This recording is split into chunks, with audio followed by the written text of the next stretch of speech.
Me llamo Lucía Herrera Márquez. Tengo 29 años. Vivo en Lavapiés, en el centro de Madrid, en un piso estrecho que huele siempre a café y a humedad de la lavadora. Trabajo por las noches en un comedor social, durante el día intento dormir, y sobre todo, intento no pensar demasiado. Mi vida ahora es una mezcla de turnos nocturnos, insomnio, la radio de madrugada y una sensación persistente de haber llegado tarde a mí misma. Estoy cansada, siempre con el estómago apretado, con un frío que no se quita aunque me ponga 3 jerseys. Antes de seguir, si te llegan este tipo de historias que te dejan mal, por favor considera suscribirte. Contarlo aún me asusta, pero si alguien allá afuera necesita oír esto, valdrá la pena. No debería estar contando esto en voz alta, pero la gente me ha pedido que hable con detalles. Quieren saber cómo una frase, no deberías estar aquí, puede desmoronar todo un mundo. Quieren oír cómo el pasado, de pronto, te alcanza en público y te deja sin respiración. Era una tarde gris de otoño, con ese olor a lluvia en las baldosas de la calle y el metro lleno de gente que intenta negar la lluvia con periódicos y capuchas. Fui a mi colegio, a terminar lo que nunca terminé, el instituto. Me apunté a una clase nocturna de literatura en el centro cultural que funciona en el viejo edificio del Instituto Santa Teresa, el mismo edificio donde, dicen los vecinos, se han hecho historias desde antes de que yo naciera. Caminé por la calle de Argumosa con nervios y una mezcla de vergüenza y esperanza, me costó pagar la matrícula, tuve que pedir a una compañera del comedor que me adelantase el dinero. Me lo devolví después con 2 semanas de turno doble. El aula olía a libros, a tiza gastada y a un toque de colonia barata, el tipo de lugar donde el tiempo se pega a las paredes con humedad y las radiografías de la vida se ven claras. Entré tarde. Había 15 personas sentadas, jóvenes con mochilas nuevas, un hombre mayor con una chaqueta de pana, alguien con una manta sobre las piernas porque la calefacción no daba abasto. Me senté en la última fila, con la espalda contra la pared fría. Sentí los latidos en la garganta como si fueran tamborileo. La profesora, tenía nombre de pila corto, se llamaba Ana. Tenía la voz firme, el pelo recogido, la mirada de quien ha pasado demasiadas horas de su vida corrigiendo redacciones y controlando listas de asistencia. A los pocos minutos de mi entrada, sin mediar una palabra de cortesía, Ana se volvió hacia mí como si yo fuera un animal que ha entrado en un café sin pagar, y dijo con la violencia de alguien que se cree en autoridad: «No deberías estar aquí». La frase cortó el aire. Mis dedos se clavaron en la silla. Podía oír cómo el murmullo de la clase se hacía pequeño y el latido en mis oídos se volvió un trueno. No sabía si responder. Me levanté porque una mezcla de ira y miedo me empujó a defenderme. «Estoy apuntada», respondí, la voz más firme de lo que sentía. «Tengo ficha, pagué la matrícula». Hubo risas contenidas, esas que son cuchillos envueltos en servilletas. Ana me miró con desdén, y en sus ojos yo vi, por un instante, algo más que desdén, reconocimiento. No era reconocimiento amable, era el acto de alguien que había esperado encontrarse con un pasado no deseado. Entonces la puerta se abrió. La directora entró apresurada, con un abrigo largo que dejaba un rastro de olor a perfume clásico y a papel envejecido. Su presencia tenía la gravedad de quien abre expedientes y cierra puertas. Traía en las manos una carpeta gruesa y parecía, por cómo caminaba, que venía con una noticia seria. Había algo en su modo de mirar que me clavó como un anzuelo, era una mirada que me miraba como quien mira documentos donde los nombres son destinos. «Perdón por la interrupción», dijo la directora. Estaba leyendo la lista para el nuevo programa de becas. Su voz se apagó en el fondo del aula y todos escuchamos el roce de las hojas. Ella empezó a leer nombres en voz alta para que todos supieran quiénes habían sido seleccionados para un programa de ayuda y acceso a recursos educativos, un programa al que yo había aplicado desde un cajón de la ONG donde trabajaba, con la esperanza de pagar un curso que me permitiera estudiar de día algún día. El murmullo siguió. Uno a uno, los nombres fluyeron: Clara Medina, José Luis Ortega, Raúl Sánchez. Yo sentía que la habitación se movía y todo giraba alrededor de esa voz que seguía leyendo, con la piel de gallina subiéndome por el antebrazo. Entonces, ella pronunció mi nombre entero, con una pausa larga antes del apellido, como si las letras registradas en aquella carpeta pesaran. Lucía Herrera Márquez, leyó la directora, y en ese mismo segundo el aire pareció partirse. La profesora que había gritado, Ana, me miró sin saber qué hacer, por un segundo su autoridad se deshizo como tiza bajo la lluvia. La directora dejó de pasar las páginas y nos sostuvo a todos con la mirada, había reconocimiento en su cara, un destello de algo que no había sabido cómo guardar. La directora me miró directo y supe que, antes de que yo dijera palabra, en su cabeza había pasado una película, fechas, nombres, un suceso viejo que ella misma había guardado. ¿Eres? Titubeó Ana, incapaz de completar la pregunta, Lucía. No era solo el programa lo que estaba en la carpeta. El edificio guardaba papeles que nadie pensaba que volverían a ver la luz, expedientes, listas, notas a lápiz de mujeres que habían dejado o recibido niños en tiempos de vergüenza. Vi cómo la cara de la directora se transformaba en algo dulce y trágico, su voz, cuando habló, era otra. Lucía, dijo, como si nombrara a alguien al que se debe mucho. Ven aquí, por favor.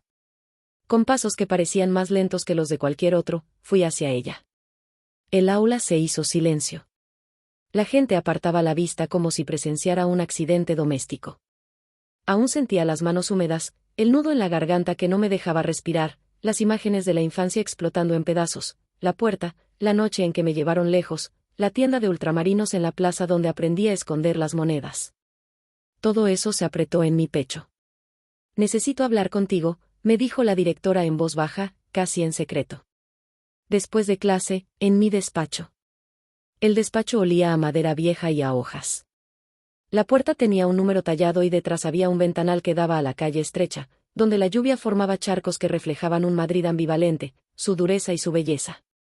Me senté frente a ella y al darme cuenta de que la carpeta estaba abierta, con una hoja marcada, reconocí algo que me heló, una fecha de entrega, la fecha inscrita con tinta corrida, y un apunte con mi nombre cuando era niña. Tenía una letra cuidadosa, de una mano que había archivado secretos. ¿Cómo explicar la erupción de sensaciones? Mi corazón golpeaba la garganta como si quisiera salir. Sentí el calor subirme a la cara, las rodillas flojas. La directora se acomodó la bufanda y empezó a decir palabras que, a la vez, eran explicación y condena. Hace 23 años, comenzó, este instituto fue el lugar donde muchas madres, por desgracia, dejaron a sus hijos temporalmente. Había una costumbre, una vergüenza. Recuerdo un nombre que anoté en mi agenda por si alguna vez alguien volvía.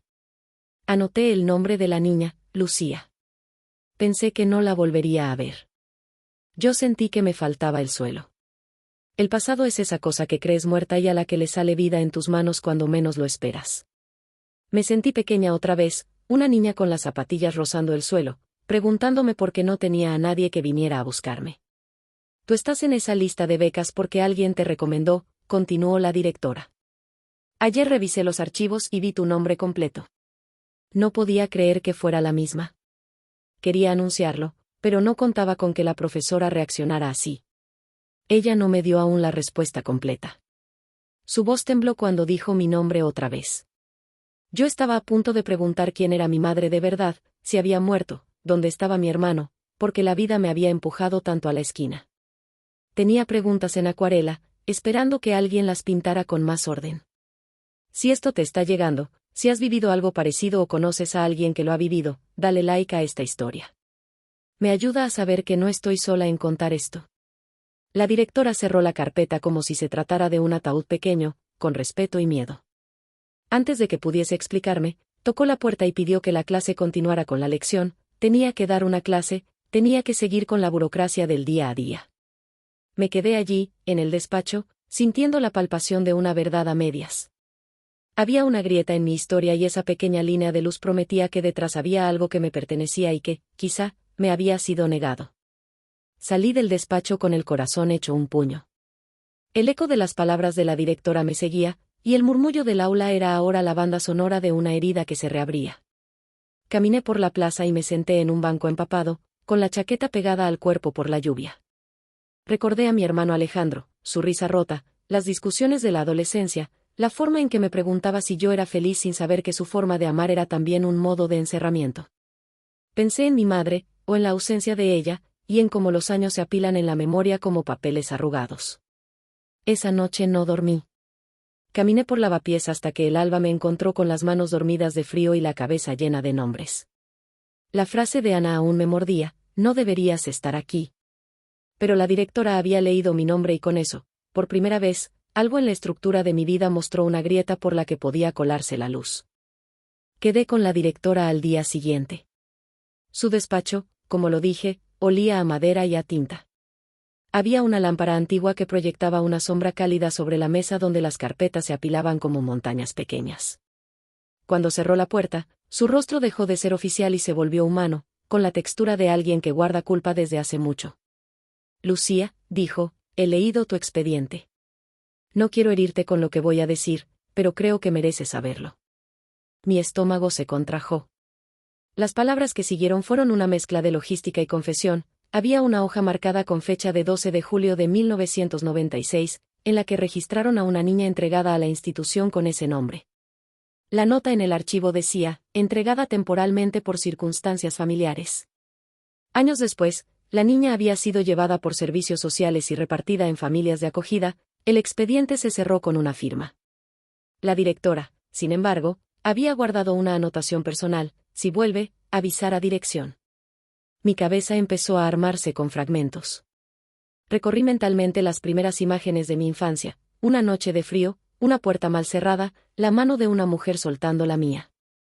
Siempre creí que me habían abandonado por falta de amor, por egoísmo puro, por la decisión fría de una madre que no quería. Era un cuento que me repetí por años como una letanía. ¿Tú la conoces?, pregunté, con la voz seca. La directora tragó saliva. Sus manos temblaron un poco cuando puso la carpeta sobre la mesa y me mostró una fotografía en blanco y negro. Era una mujer joven, con el pelo oscuro recogido, y una expresión que mezclaba orgullo y cansancio. Tenía mis ojos. Tenía la misma curva de la boca cuando me enojo. La anoté con su nombre real, dijo la directora. Se llamaba Carmen. Tenía 20 años. No dejé que se la llevaran, la sostenía con papeles y promesas. Después, por razones que no puedo contar aquí, me aparté. Me casé, saqué adelante el instituto y guardé esa hoja en un cajón. Nunca pensé que volverías a aparecer escribiendo tu nombre en una lista de becas.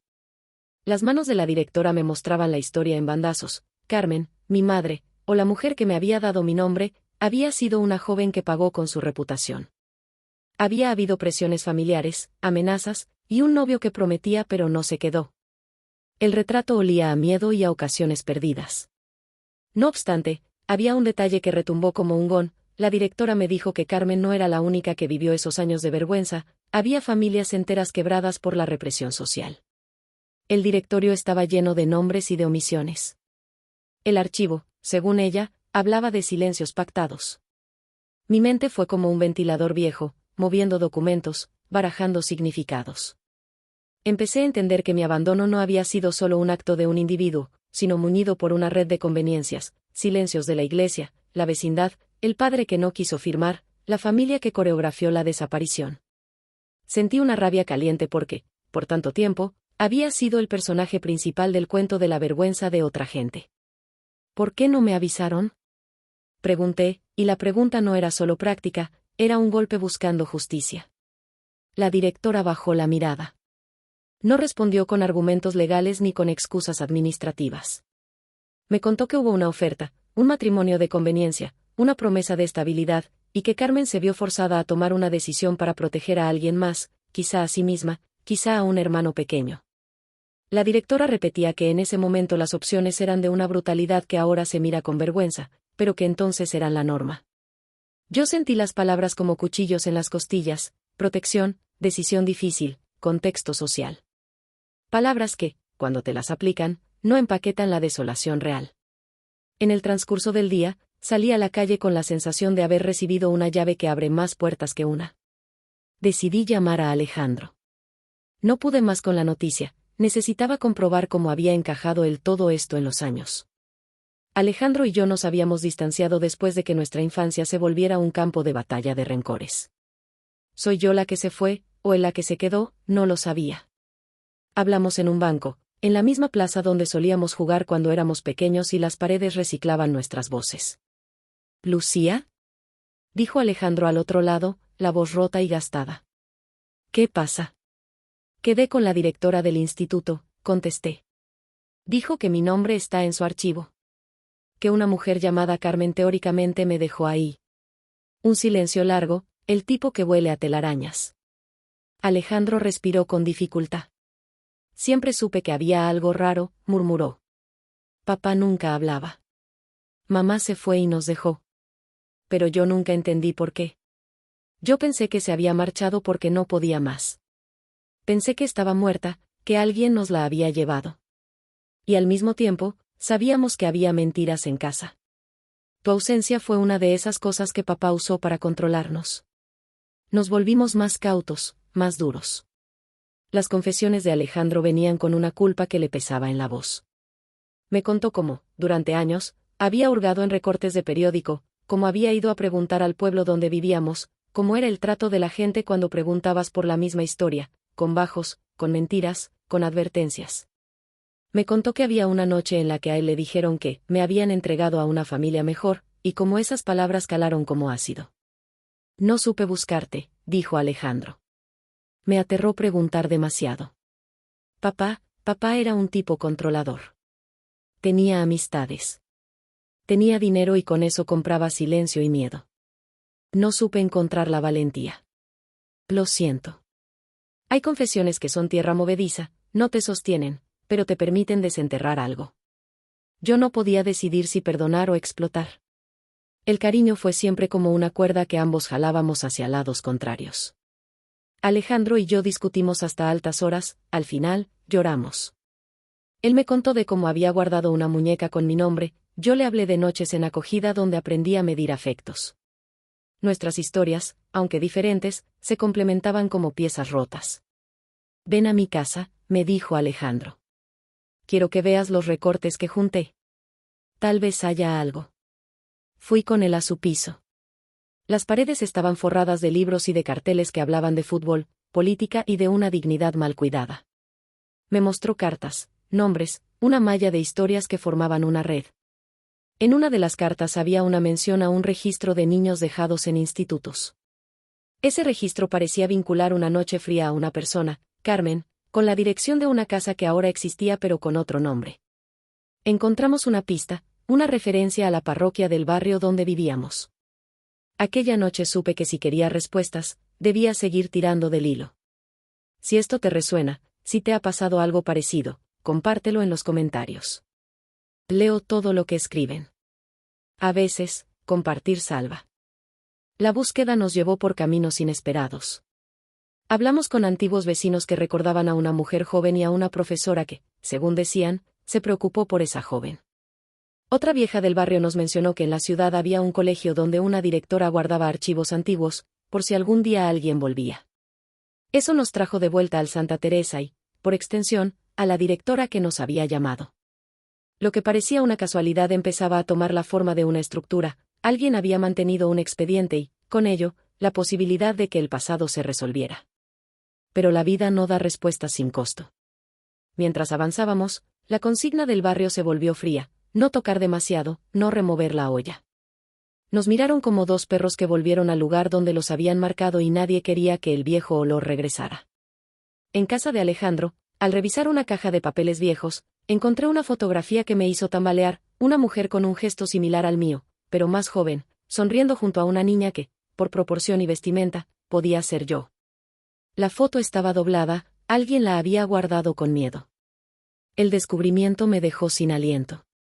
Hay algo en hallar un rastro físico, una imagen que conecta, que da una legitimidad que las palabras no tienen.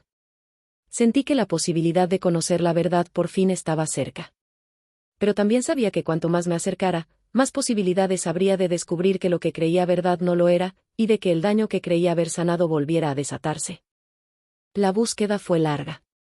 Nos enseñó a ser pacientes de una manera que no conocíamos, a esperar sin desesperar, a llamar sin exigir, a volver a preguntar con ternura.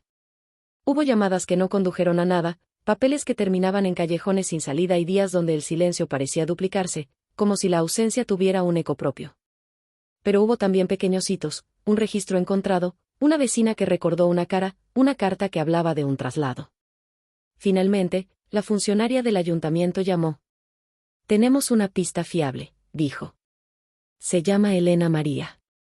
Vive en un pueblo cerca de la costa. Tiene una dirección. No supe si reír o llorar. Lucía y yo fuimos juntas. Mi padre no quiso venir, su cuerpo estaba lleno de una fatiga que no era solamente física. Mi madre dijo que no podía, la vergüenza le impedía mirar a alguien que pudiera ser la prueba de su pasado. Llegamos al pueblo en un coche que olía a café. Las calles eran más anchas que las de Sevilla y el aire traía una sal que hacía cosquillas en la nariz. Preguntamos por la calle indicada, la gente se miraba con esa curiosidad que tiene la gente de pueblo, como si estuviéramos llevando una noticia que podía reordenar vidas. Finalmente, una puerta se abrió y una mujer salió con el pelo recogido y los ojos de quien ha hecho muchas listas con fechas. ¿Puedo ayudarles?, preguntó. Somos la familia de, empecé. De María Elena, si es posible. Ella nos miró con una expresión que mezclaba sorpresa y la leve molestia de quien ha sido sacada de su rutina. Nos dejó entrar. La casa olía a sal, a pescado, a cosas simples que, al mismo tiempo, sostienen un mundo.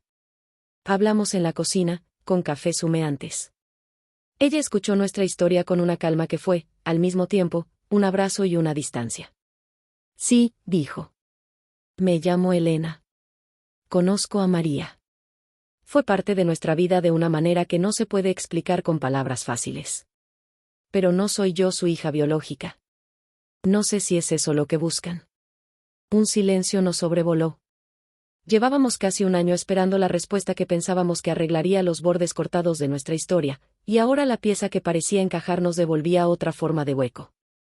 ¿Qué quiere decir?, pregunté, con la voz quebrada.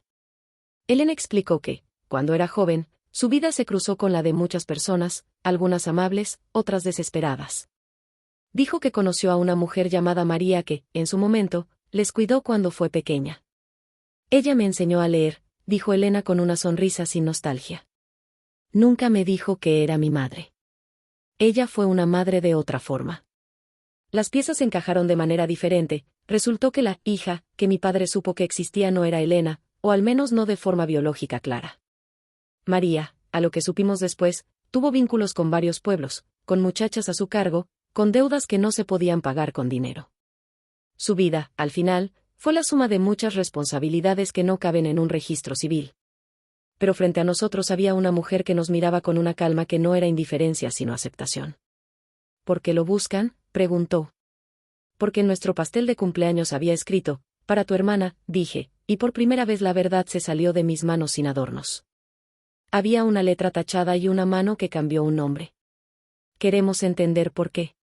Ella se quedó unos segundos en silencio. Con una voz que era a la vez firme y compasiva, nos dijo, a veces no es que la gente quiera ocultar, sino que trata de no abrir heridas. A veces se limpia una mancha con la esperanza de que nadie note la marca. María vivió con eso. Tenía miedo de que su historia destruyera la vida de los que amaba. Sus palabras nos llenaron de una tristeza clara, la de quien entiende que las buenas intenciones, mal llevadas, son también una forma de violencia. Durante horas conversamos. Elena nos contó detalles de una mujer que ayudaba a quienes tenía a su lado, que les daba lo que podía y callaba lo que debía. Hablamos de rostros, de nombres, de cómo la memoria se convierte en tejido de la comunidad. Y al final, cuando nos despedimos, Elena me miró y dijo algo que me caló: no busquen culpables fuera de su corazón. Las historias son lugares donde la gente hace lo que puede. Ustedes son familia, lo serán por elección o por sangre, pero también por lo que decidan ahora. Regresamos a Sevilla con la sensación de que, aunque no habíamos encontrado todas las respuestas, sí habíamos cambiado la dirección de la pregunta. Ya no se trataba solo de quién era María o por qué estaba tachada su letra en un pastel. Era, más bien, sobre cómo nuestras decisiones de silencio y de protección habían moldeado nuestras vidas. Había una factura que alguien había cobrado y no habíamos sabido pagar, la de los años que guardamos sin hablar. Con el tiempo, empezamos a hablar más. No fue fácil. Hubo conversaciones que acabaron en llanto, en gritos, en salidas momentáneas de la casa. Pero hubo también mesas donde se volvía a reír y donde, por un momento, la tensión cedía espacio a algo que parecía parecido a la ternura. Mi padre, con su voz frágil, pidió perdón. No fue un evento espectacular, fue una secuencia de pequeños gestos, mensajes, preguntas, llamadas. Mi madre aceptó conversar con Elena por carta. Lucía y yo comenzamos a aprender que la indignación puede convivir con la compasión. La lección que me llevo de todo esto no es una moraleja sencilla. Aprendí que las familias no son siempre líneas rectas de verdad, sino mapas con curvas. Aprendí que el silencio, aun cuando pretende proteger, a menudo hiere más que la propia verdad. Aprendí que las palabras, aunque a veces parezcan pequeñas como una frase en un pastel, tienen el poder de abrir viejas llaves. Si esta historia te ha llegado, compártela. Si te sientes identificado, cuéntalo, leeré cada comentario. Y, por favor, suscríbete si quieres escuchar más historias que traten de verdad, de heridas y de lo que significa reconstruirse. Al final, lo que el pastel tenía escrito fue menos importante que lo que nos obligó a mirar. Para tu hermana, decía, pero no solo señalaba a alguien con nombre, nos señaló a nosotros mismos, a nuestras maneras de cuidar y de ocultar. La tachadura quedó, y no por eso dejó de ser palabra, quedó como recordatorio de que algunas veces, lo que tapamos necesita ser visto para que podamos poner un nuevo nombre a nuestra historia. El olor de la ciudad en invierno tiene una cualidad metálica, como si el aire supiera de facturas y despedidas. Nos armamos de valor y volvimos a la parroquia, luego al archivo municipal, a preguntar por registros. Hay una burocracia que se mueve entre papeles amarillentos y funcionarios que se aburren de contar historias de vidas rotas. Uno de esos funcionarios, un hombre con los lentes atascados en la punta de la nariz, nos dejó examinar fichas. Al final del pasillo había un estante con nombres y fechas. Encontramos una hoja con mi nombre y, al lado, el apellido de una mujer, Herrera. Pero no era el apellido de mi padre, ni el de la madre que me contaron. Era otro apellido, un apellido que abría más puertas. Lucía, murmuró Alejandro, la voz entre dientes. Esto se está complicando. Mi corazón se apretó. Las piezas empezaban a encajar de una manera que era a la vez aterradora y liberadora.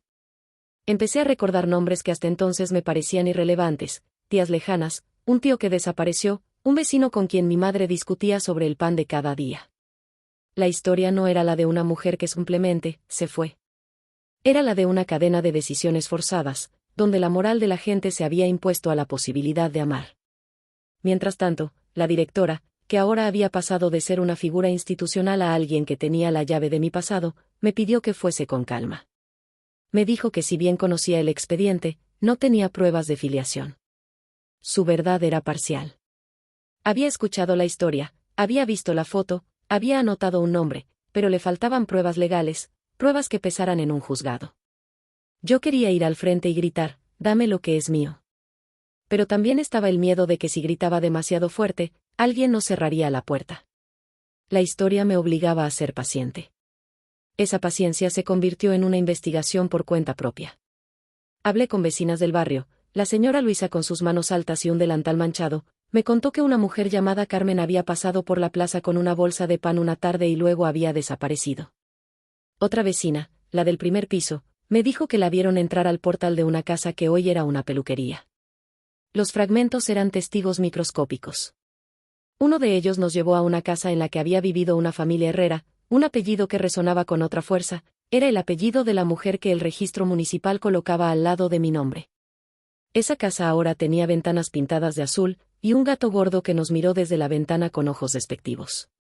Tuvimos una conversación con una prima lejana de mi padre, alguien que había estado ausente por años pero que ahora, por el cambio de viento, quiso hablar.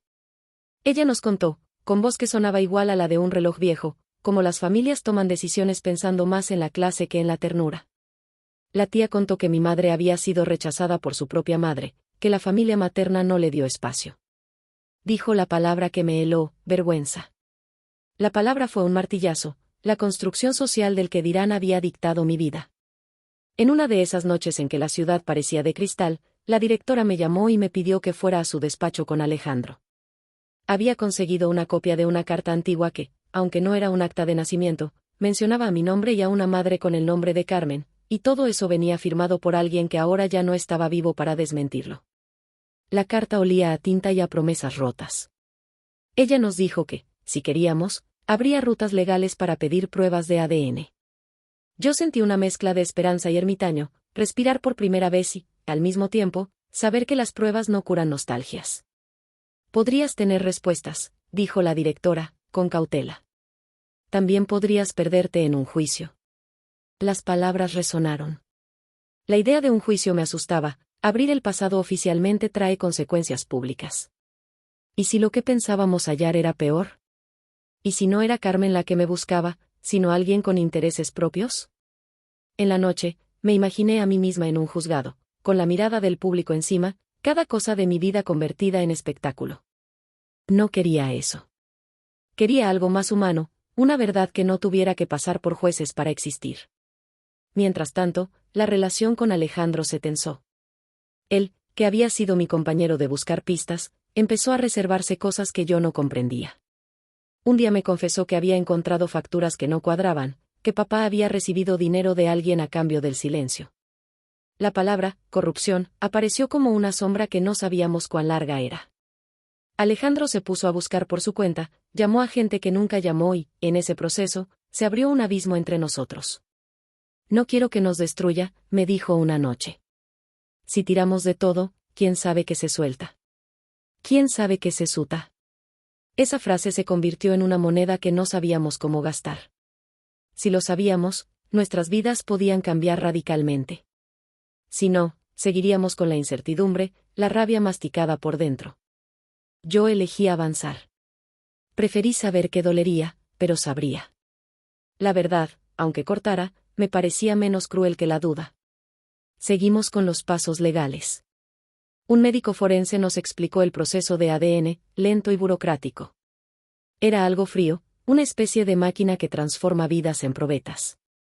Hicimos la prueba en un centro municipal, me dieron un número y la fecha en que saldrían los resultados.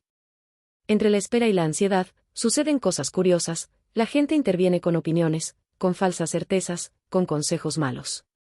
Un día, en el mercado, alguien me dijo que la gente rara vez tiene un final feliz. Otra mujer, una desconocida con el delantal manchado de tomate, me abrazó y dijo que la verdad, aunque tardara, era como un sol que derrite hielo. La directora, por su parte, me mostró otro documento, una carta donde alguien, hace años, dejó instrucciones sobre la custodia de una niña en caso de emergencia. La carta no resolvía la paternidad ni la biología, pero arrojaba un halo de intencionalidad. Era la prueba de que alguien había pensado en proteger a una niña, si bien no de la manera que cualquiera soñaría. Yo leía y releía esas líneas como si fueran mantras. Podían ser cualquier cosa: protección, miedo, abandono justificado o simplemente un acto de supervivencia. En la confusión, aprendí a no confiar en las palabras de los demás sin sentir su calor verdadero. Si esto te está tocando, por favor no te vayas sin escribir algo en los comentarios. Cada historia que llega permite que otras palabras salgan a la luz. A veces, eso es todo lo que podemos hacer, comentarnos como quien tira una cuerda a un bote que cruza la noche. El día que recibimos los resultados fue uno en que la ciudad amaneció limpia, con una luz que parecía prometer claridad. Alejandro y yo estábamos en la cocina, con café que se enfriaba en la taza. Abrí el sobre como si fuera una nota de rescate. El número, las cifras, las probetas, todo se volvió una cosa fría y puntual, positivo para la relación biológica. La prueba decía que, sí, había una relación genética con una persona que llevaba el apellido Herrera. De pronto, mi identidad dejó de ser eso que había sido siempre, una pregunta nebulosa. La reacción de Alejandro fue un sollozo, un llanto que parecía sacar años de polvo. Lloró en la cocina mientras yo sentía que algo se me caía por dentro. La gratitud y la ira se mezclaban, era como si de pronto pudiera poner rostro a la ausencia y, sin embargo, ese rostro no me abrazaba todavía. Con la prueba en mano, volví a ver a la directora. Le pedí que, ahora que había evidencia, me ayudara a localizar a Carmen o a sus parientes. Ella, con ojos mixtos de alivio y pesar, nos condujo hacia archivos más recónditos, cartas, notas, nombres anotados a mano. Encontró un nombre repetido, Herrera, con una dirección antigua y una referencia a una finca en las afueras de la ciudad. Esa pista nos condujo a un pueblo pequeño, con calles que olían a polvo y a pan recién hecho. El viaje al pueblo fue un retroceso en el tiempo. Las casas eran más cuidadas que nuestra memoria, los vecinos, al principio, desconfiaban. Tocar puertas en un pueblo es como tocar la piel de la historia, te miran, te estudian, y luego deciden si puedes pasar. Entramos a una casa donde la dueña, una mujer de manos fuertes y mirada sagaz, nos miró con curiosidad. En la mesa había un vaso de agua, una radio, y una foto con una escena de boda antigua. Cuando saqué la copia del resultado de ADN, la mujer palideció. Llamó a otra y dijo: «No me digas que al final alguien lo iba a buscar». Nos contó recuerdos de una mujer llamada Carmen que pasó por allí hace años. Dijo que la vio irse con la cabeza baja, que algunos rumores decían que se la habían llevado para casarla con alguien de fuera. Dijo también que hubo voces que defendieron la idea de que esa mujer había sido protegida por una institución para salvarle la reputación. Cada palabra era una madera que apoyaba el techo de la verdad. Pero también vimos la resistencia, la idea de que abrir esa historia podía causar escándalo, juicio y vergüenza para familias que aún vivían allí. La búsqueda nos llevó a una dirección de registros, a reuniones con abogados de oficio, a gestores que pedían dinero por papeles que parecían sellos de salvación. La vida entera empezó a desplazarse, de la rutina del comedor social y las noches al vértigo de pedir que te reconozcan. La gente alrededor miraba con interés morboso, algunas miradas eran de eficacia y otras de puñal. En medio de tanto ruido, hubo una llamada que nos dejó fríos. Una mujer dijo que ella era la hija de Carmen, que vivía en Barcelona, y que quería vernos. La cita fue en una cafetería poco iluminada. La mujer era mayor que yo por pocos años, su nombre era Marta, y su voz tenía la seguridad de quien ha aprendido a defenderse. Cuando me miró, su expresión cambió, me estudió como se estudia una obra de arte a la que uno tiene derecho, pero a la que uno no conoce del todo. Tu madre se llama Carmen, dijo Marta. Yo soy su hermana. No vine antes porque las cosas son complicadas. A partir de ahí, las cosas se volvieron más íntimas y dolorosas. Marta nos contó la versión que no se atrevía a salir en los papeles, que Carmen fue seducida por un hombre de posición, que la familia la echó para evitar la vergüenza, que la institución, en ese contexto, tomó parte de una solución que ahora parece monstruosa. Marta habló de cartas ocultas, de amenazas veladas, de un padre que juró venganza si el asunto salía a la luz. Me explicó que, en su familia, hablar significaba poner a otras personas en peligro. Su compasión estaba mezclada con miedo. Hay cosas que no se cuentan porque pueden destruir más que liberar, me dijo. Pero tú mereces saber. La mezcla entre la verdad oficial y la humana me dejó en un estado que no sabía catalogar. Por un lado, había datos, pruebas, papeles, nombres. Por otro, la verdad de la intimidad, cartas con, te lo ruego, diarios cortados, abortos de futuro. Marta nos invitó a la casa donde guardaba las cartas. Allí, en una caja con fotos, encontré un sobre con mi nombre escrito a mano, pero la fecha estaba antes de mi nacimiento. La carta no me la había escrito Carmen, la carta era para Carmen. En ella, una mujer pedía que cuidaran de una criatura que no podían mantener. La letra era firme y temblorosa a la vez. La carta hablaba de miedo, de amor y de renuncia. Leí las palabras como si fueran una confesión que me alcanzaba tarde. La confrontación final vino cuando decidimos ir a buscar a uno de los hombres que tenía relación con la familia, el hombre que en su día había ofrecido protección a mi madre. Lo encontramos en una urbanización, con la cara tersa del que nunca mira atrás. Él negó todo con la facilidad de quien practica la negación. No tengo idea de lo que hablan, dijo. Usted está confundida. Había una cáscara de impunidad en sus palabras. Sentí que alguien nos miraba desde lo alto de su verdad y que no le importábamos. La ciudad nos recordó que tiene muros, muchos, y que algunos de sus habitantes los usan para ocultar lo irreprochable de sus actos. En los meses que siguieron, la batalla fue legal, documental y emocional. Tuvimos que aprender a sostenernos la una a la otra con herramientas que el sistema a veces no da, paciencia, una red de amigos, un par de noches sin comer por pagar un abogado. La vida real no concede escenas finales doradas. Hubo confrontaciones, sí, hubo demandas y declaraciones, hubo disculpas formales que sonaban a papel mojado. En un momento, la familia de mi padre intentó aprovecharse del asunto, viendo en mi aparición una oportunidad para limpiar su imagen. Alejandro y yo nos vimos obligados a tomar distancia de personas que tal vez nunca supimos si alguna vez nos quisieron de verdad. La reconstrucción fue lenta y estuvo llena de recaídas. Los veredictos sociales no siempre coinciden con los legales. Nosotros ganamos en la verdad, en la posibilidad de nombrar, no ganó la justicia de una forma clara y contundente. Lo que sí cambió fue la forma en que me veía a mí misma. De niña perdida pasé a ser alguien que tenía nombre con pasado y con derecho a preguntar. La directora, que al principio había sido la guardiana de papeles, se convirtió en una aliada incómoda. Nos confesó que guardó mi expediente porque creyó que algún día alguien lo reclamaría. Lo guardó por culpa, por responsabilidad, por una idea de reparación que entonces no supo ejercer. Hubo días malos, cartas que no llegaron, declaraciones que se esfumaron, testimonios que dudaban. Hubo días en que la furia me hizo actuar sin pensar, y días en los que la tristeza me hizo pasar horas pegada a una ventana mirando cómo la lluvia borraba mis huellas en la acera. pero hubo algo hermoso y sorprendente, la elección de encontrar familia. Marta, la hija de la hermana de mi madre, empezó a aparecer en los días menos esperados, con fotos, con historias, con recetas. Nos mostró que la sangre no siempre se mide con la fruta, a veces es la que se elige cultivar. Alejandro, por su lado, pasó por una transformación dolorosa. La búsqueda lo había enfrentado a la idea de que nuestro padre no era un héroe sino un hombre con muchos secretos, y que eso lo había lastimado.